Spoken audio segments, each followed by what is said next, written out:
How can a God of all power and all love allow for evil in this world, especially if he knew in advance that the world would fall apart after he created it, and we would have atrocities and the sickness and the suffering that we have? I think, John, this is the thorniest question, truly the one that probably most people ask. Someone put it in these words: virtue in distress and vice in triumph has made atheists of mankind. Or what Alfred Lord Tennyson said, never more to morning wore to evening, but that some heart did break. It is a painful question in itself because it deals with pain. Pain is a real thing. It's not an imaginary thing.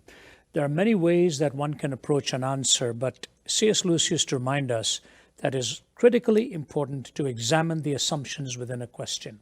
And I remember years ago at the University of Nottingham, when I'd finished a talk, when a person stood up, or a student stood up and shouted from the floor, and he said, there's too much of evil in this world. There can't be a God. There's too much of evil and suffering in this world.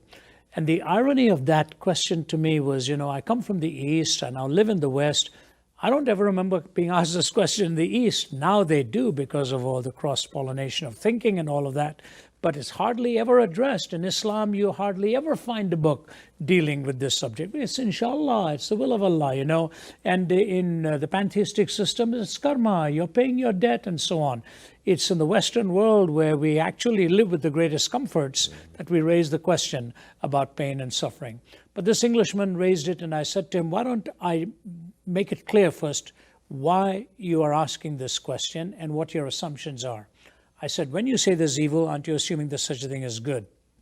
He paused and he said, yes. I said, when you say there's such a thing as good, aren't you assuming there's such a thing as a moral law on the basis of which to differentiate between good and evil? He struggled with this and we interacted, and finally he said, yeah, there would have to be an objective moral standard from which to differentiate between good and evil.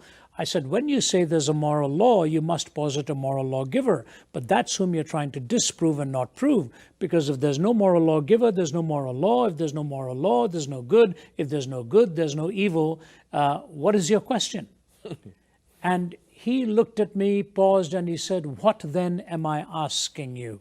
Now, this was years ago. I said, I know what you're asking, man. I'm not trying to make it hard for you. It's an existentially felt question that often doesn't examine the logical presuppositions within this.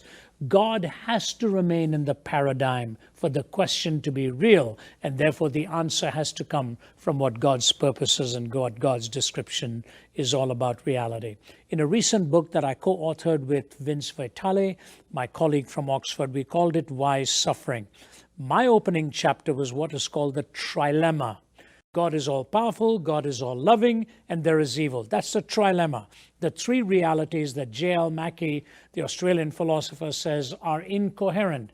God is all-powerful, God is loving, evil exists. He says it's an incoherence. So my question is, why is it a trilemma and not a quadrilemma or a quintilemma? Introduce one more. God is all-knowing. That's also a belief we have. And number 5, God is eternal. God is not judging everything just in time. There's an eternity. So it's not just the question is stacked when it's stacked as a trilemma. God is also all-knowing, and eternity also exists as a reality. And maybe those explanations can come in eternity. Let me just move to 2 quick answers in this. There's a young gal in Georgia where I live. I live in Atlanta. And her first name is Ashlyn. And one day her mother was on a television program discussing a strange problem that she has, which is called CIPA, congenital insensitivity to pain with anhidrosis. She cannot feel pain and her sweat glands don't work. The problem may sound good, you don't feel any pain. But the reality is, if she steps on a nail while she's on the sports field, it could puncture the skin, create an infection, and nobody could be even aware of it. The mother said the problems it has created in her life for what this malady brings into her body. She says, I pray one prayer every night. God, please let my daughter help feel pain. She could put her hand on a burner and not know that her hand is burning. Now, my question is this: if in our finite existence we can see the role of pain to warn us that something is wrong? Is it impossible for God in His infinite wisdom to allow pain in our lives to help us know that something is wrong? Pain is spelt with moral connotations in the human framework.